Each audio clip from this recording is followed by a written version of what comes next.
This is కార్తిశ్రీ. మనమైతే నిన్న జరిగిన ఎపిసోడ్ గురించి అయితే మాట్లాడుకున్నాం. ముఖ్యంగా సంజన గురించి ఎగ్ ఇష్యూ, అది వాష్రూమ్ ఇష్యూ ఇచ్చేసింది వల్ల ఓనర్స్ పనిష్మెంట్ ఇస్తారు 2 days ఇంట్లోకి రాకూడదని. ఆమె ఎగ్గు తిని విషయం తెలిసి కూడా చెప్పలేదని ఇంకా ముగ్గురికి అయితే కండిషన్ పెడతారు, పర్టికులర్గా ఇన్ని టైమ్స్ ఇంట్లోకి రావాలి అనేసి.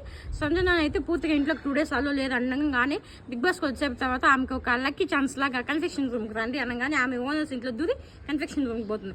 అక్కడ వెళ్ళిన తర్వాత big boss season 9 first week captain అయ్యే అవకాశం మీకు ఇస్తున్నాను, ఆ ఛాన్స్ మీకు ఇస్తున్నా, మీరు ఎవరైనా సెలెక్ట్ చేసుకోండి. ఓనర్స్ ఇద్దరు ఉండాలంటే ఆమె ఓనర్స్ నుంచి ఇద్దరిది, టెనెంట్స్ నుంచి ముగ్గురిని సెలెక్ట్ చేసుకున్న ఆ ముగ్గురులో ఆమె కూడా ఒకటి పార్టిసిపేట్ చేస్తుంది అనమాట.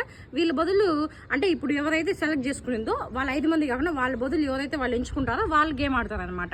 అలా గేమ్ ఆడినప్పుడు సంజన బదులు శ్రీజ గేమ్ ఆడుతుంది. లాస్ట్ వరకు అది క్యాపబిలిటీ అనమాట, వాళ్ళు పెట్టిన టాస్క్ క్యాపబిలిటీ, ఎంతసేపు ఉంటారు అనే దాన్ని క్యాపబిలిటీ. అది సంజన అయితే పర్ఫెక్ట్గా స్ట్రాటజీతో ఆడి సంజన అయితే గెలిపించేసింది. సంజన లాస్ట్కి విన్నర్ అయిపోయింది ఎలాగో. సంజన ఏమంటుందంటే కర్మ అనేది బిగ్ బాస్ హౌస్లో స్పీడ్ 2x 4x స్పీడ్లో వచ్చేసింది అంటది. అంటే అందరూ ఆమెను ట్రిగర్ చేస్తున్నా, ఆమె ఫీల్ అవుతున్నా, ఆమె అలోన్గా ఉన్నా, ఎవరు సపోర్ట్ చేయకపోయినా హౌస్లో ఆమె పాటికి ఆమె సింగిల్గా ఉన్నా ఎలాగో క్యాప్టెన్ అయిపోయింది. లాస్ట్కి ఎలా అయిందో ఏమో క్యాప్టెన్ అయిపోయింది.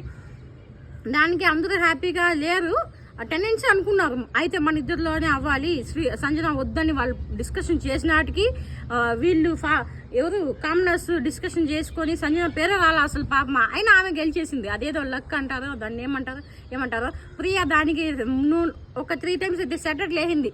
వీళ్ళను హీరో కొట్టుకొని లాస్ట్ కమిడియన్ గెలిచేసినట్టు ఇదేంద్రా మాకు అనేసి దానికైతే స్వీచ్ ఫైర్ అయింది. లాస్ట్కి ఏదైతే అది అయింది. సంజన అయితే క్యాప్టెన్ అయిపోయింది. Big boss season 9 first week captain Sanjana.